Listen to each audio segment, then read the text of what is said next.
Off with a couple of birthdays. So we've got Ty, who's currently in isolation, but he's 35 on Tuesday. Jim Bell will be 58 on Wednesday, and Fussy, wherever he is, Fussy there, you mate, 57 on Sunday. I think all those numbers go around. Hey? So yeah, 47 plus then. We've got some positive recognition for Will. So Will submitted a naval on near miss. So crews out on site were using a vac truck while using the sucker truck to clear a hole for an underground fault. Realised there was potential for the high pressure hose. There's potential the high pressure hose was using too much pressure when there was known live HV in the trench. They spoke to the operator, who promptly fixed the setting to below 2.2 psi from the original 3.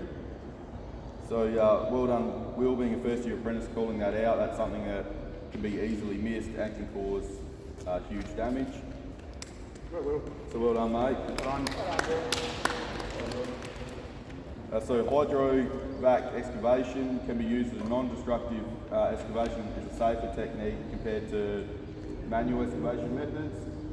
To ensure the SA Power Network asset is not damaged, the operator needs to be aware that the maximum working pressure allowed for the water excavator is 2,000 psi. So if you're on site, just confirm with any operator that it's below 2,000 psi. We should all be good. So well done again, Will. Seeing that, mate. Switching incidents. So Seb, your switching incident summary. Yeah, so we didn't have anything incident-wise come across, but we did have some alert outcomes. Switching alert outcomes. I thought it'd be good just to sort of go over those and sort of relay those back to the existing switching alerts. So there was an old alert on February 7th.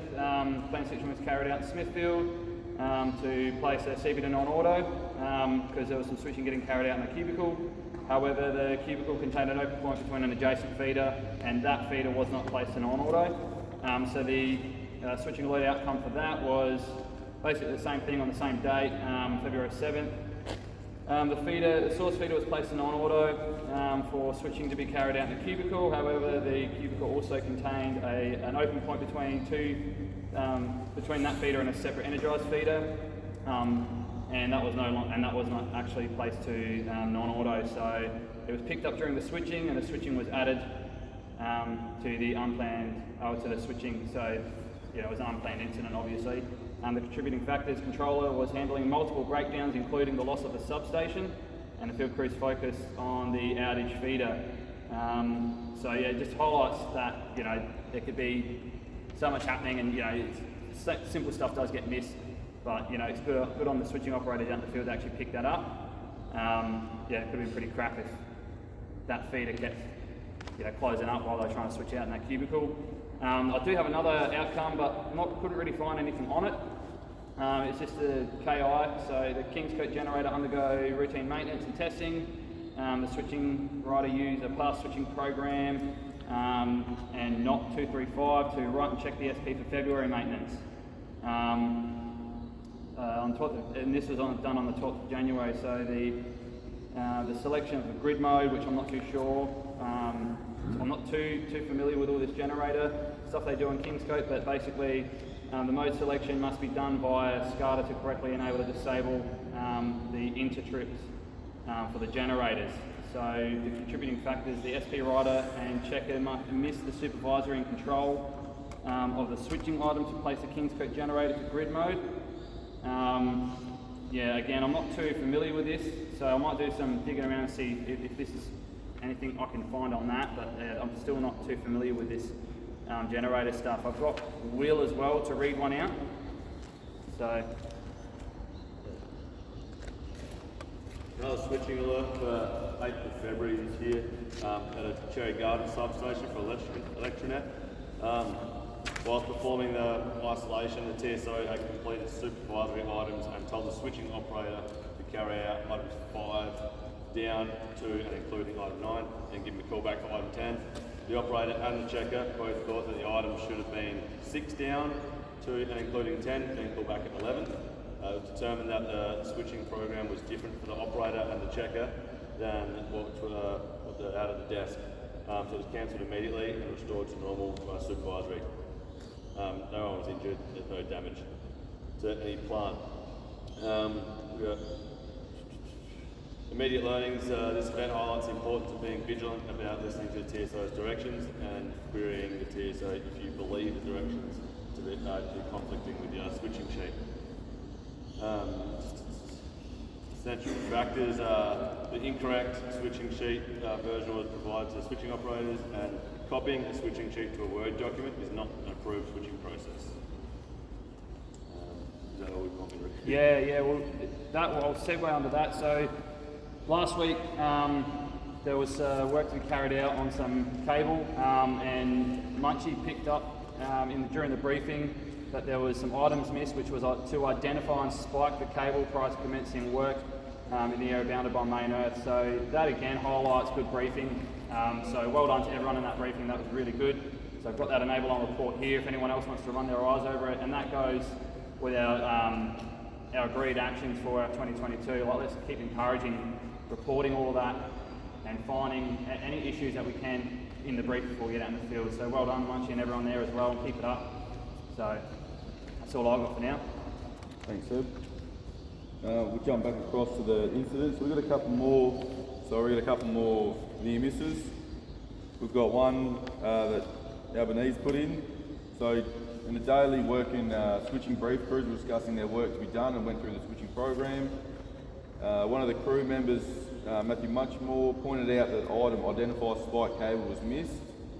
The switching coordinator then called HVC and had the item added to the SB. All switching sheets were updated and amended, and the switching brief continued. So this was a good pick-up by all involved, and this shows the importance of thorough switching brief before heading out to site. I don't feel any action is required as the system seemed to identify the missing item and incident was avoided. However, if anything should come from this, a big pat on the back to the guys that identified the issue and more encouragement to the guys to keep calling things out in the daily briefs. So well done to Munchie to pick that up. As you're all aware, switching programs go through multiple checks, but stuff is always missed. So speak up in a brief if you're not happy. Another one, so this only happened Friday. Mark put this one in. So cable fault crews had repaired a fault and were in the process of heat shrinking the joints. The crew had dial for your dig documentation and access to the fault had been performed using a vac truck and had no issues. There had been no indication of a gas leak and crews moved forward to complete the heat shrink. The crews were using a portable blowtorch to heat shrink for approximately 15 seconds when a gas explosion occurred in the excavation, burning the worker's right leg just above his work boot. The worker received first aid treatment on site using cool water and was taken to the clinic for further treatment. Gas company was called to attend and isolate the gas. So that was a Safe Work SA notable incident. That was us, obviously. Last I heard, Jim was doing okay. He had a small burn, but it just goes to show that with every guys doing everything completely right, that accidents can still happen. I'm not sure any suggestions. That seemed to be a gas leak in the trench somewhere that leaked into the conduits. I think we're still working on solutions to that, I believe. Yeah, so full on investigation, no one's taking it seriously. So Lucas is involved with Mark. Michael Cornish is wanting to know what's going on with it as well. That's a real serious one. Talking to Dan this morning, he was over the trench. He was a couple of metres blown back from the blast, so it's not just a little burn on the leg, it's a big event. Lucky. So we want to make sure that never happens again.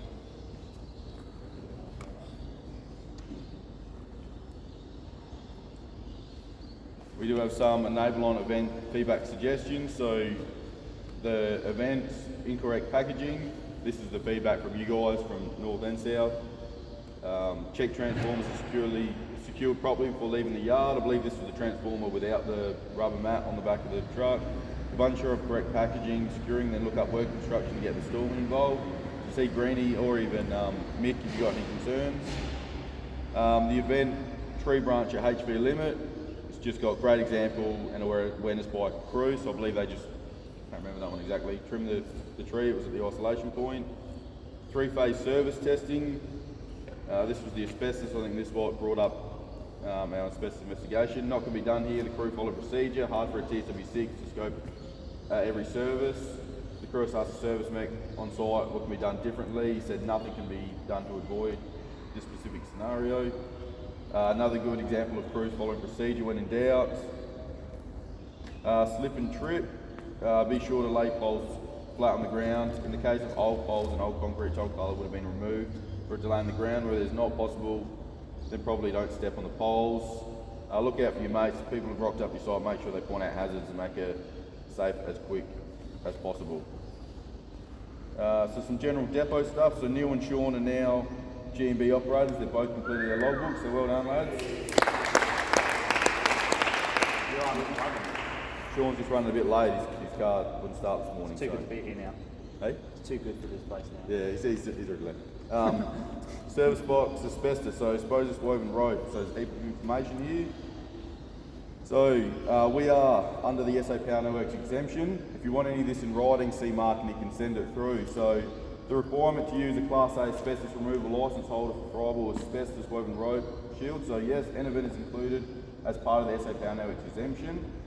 Transport asbestos waste on the line truck. Yes, so this was answered by Natalie. She's what's she? Systems, but Systems she and risk covers all the business partner, asbestos. so, she's got the authority to answer these questions. So dispose of asbestos waste to designated SAPN depots in approved asbestos waste bins. Yes, we're allowed to do that. Is there a requirement to add any information to a register? No. So the material is waste. All transportation from designated bins is managed under contract by commands. What is the process if we come across ceramic fuses which may contain asbestos when isolating service testing? We can isolate, test and re-energise, leaving the service box the same way as we found it. We don't need to replace or remove the asbestos. We need to be wearing full PPE, the correct asbestos PPE when dealing with all ceramic fuses, as we assume there will be asbestos inside. Greenie will be sourcing more disposable asbestos suits to add to your truck, so check them, make sure you've got them on board. Is everyone happy with that? Just leave it as is? Just, It has been emailed to everyone already as well. already got it? And then again, thing out. We've got it on standby, come across it, send it straight to us. If you have concerns that you may be potentially exposed to asbestos, notify your supervisors, describe your circumstances. Asbestos work exposure flow chart will be referenced for further action if needed. Responses to these questions are specific when Enervent are working directly for SAPN, and the asbestos is owned by SAPN. So if we're doing work for external parties, RAF, this doesn't apply, but I believe how I read it, we can still remove and transport the asbestos under our joint B class conditional licence. If we come across that, give us a call in the office and we'll follow it up. Any questions around that asbestos? This is just for service box only. Any other asbestos, we just do not touch it. We'll get a contractor in to deal with that. Okay, just for service box work, woven rope. All right. Yep. Masks. So just be sure you're not leaving these laying around. Got a note here that some were left in vehicles. I've seen them laying around. Just put them in the waste bins. And safety alert. So Albanese has got the first one. Sure, come over here to the camera. Welcome back, Josh. Come over here to the camera.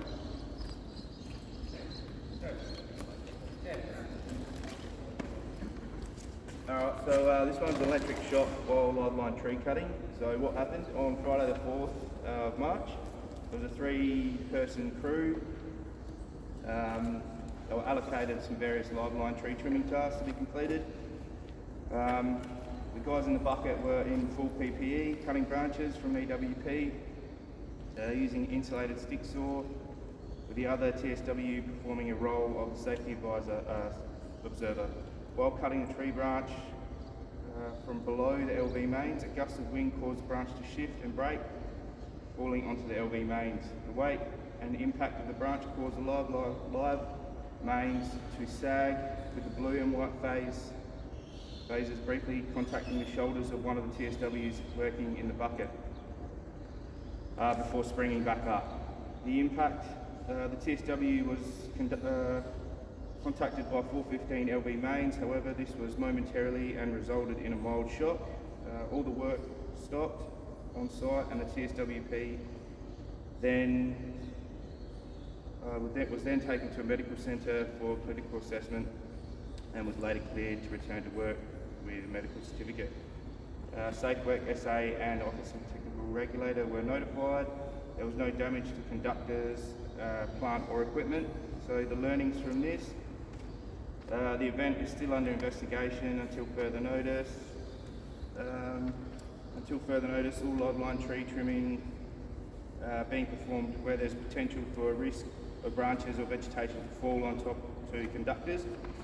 Must have to follow the following work method statements, which we've got, and any live line tree trimming will be added into the folder, so we'll go through all that beforehand.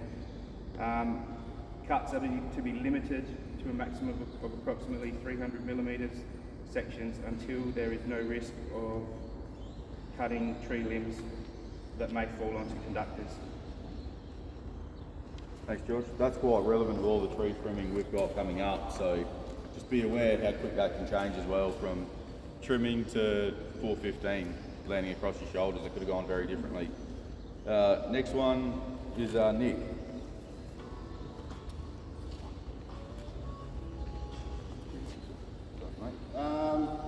So this one is live cables were cut. So recently SA Power workers were carrying out some cable alterations and removals to prepare for a new pad mount transformer.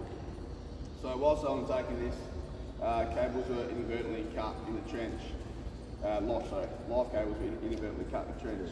So there was 2 circuits of LV, 1 HV were identified, and they weren't marked on construction drawings.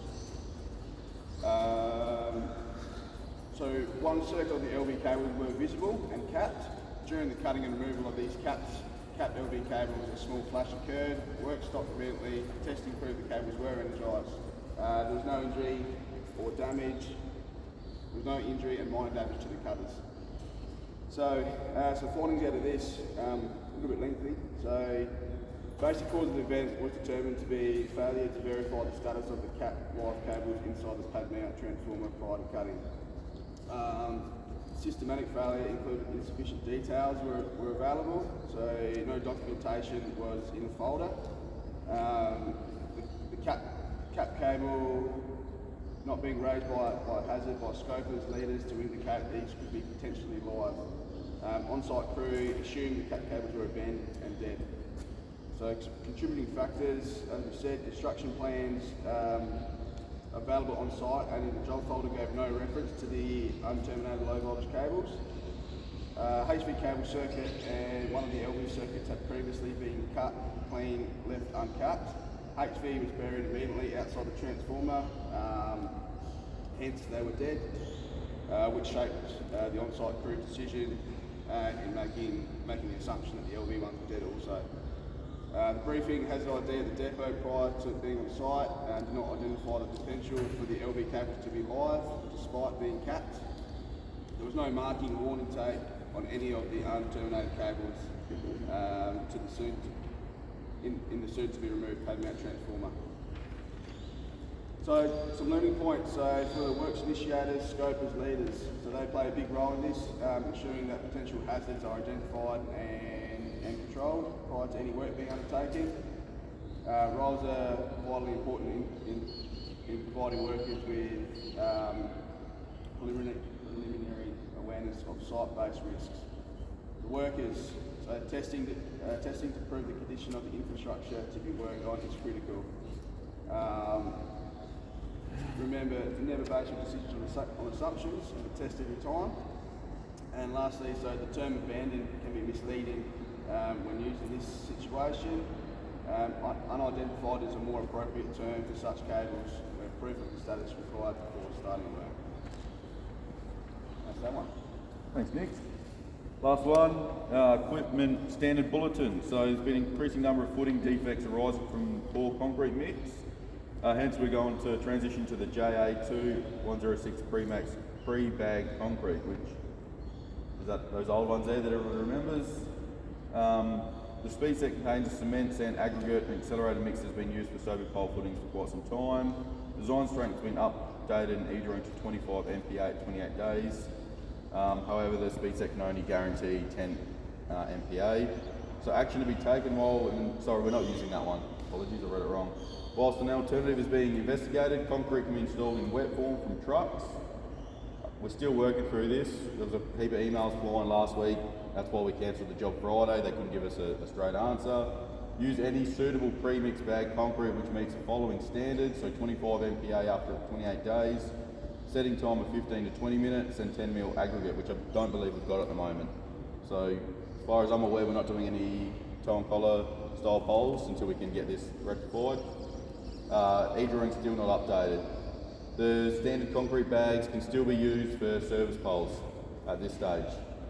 Last thing, looking for the keys for the tipper, H43001. The last seen after the Wallaroo trip. So if you know where they are, just hang them back up or keep an eye out for them. But that's all I've got. You guys have anything you want to speak about? Just quickly, I got everyone to try and go over their trucks last week for the 19 kV, 33 kV parking bays. I haven't heard a whole lot back. Sorry, everyone. Yeah, so 19 kV, 33 kV parking bays. If everyone could just get some time, just quickly run over your cupboard, see what you've got on there. I've got a couple of trucks that I've heard back from, but if you could just go over your trucks, just have a quick look and let us know, either with an email or a text or something, just so we can get an idea of how many we have, so we can look at how many we need to order for everyone. Because yeah, it's been a bit of a pain in the ass jumbling around the very few that we have, so we just want to know how many we've got so we can order some more. But yeah, that's it. Thanks, mate. Everyone else happy? Sweet as. Have a good week.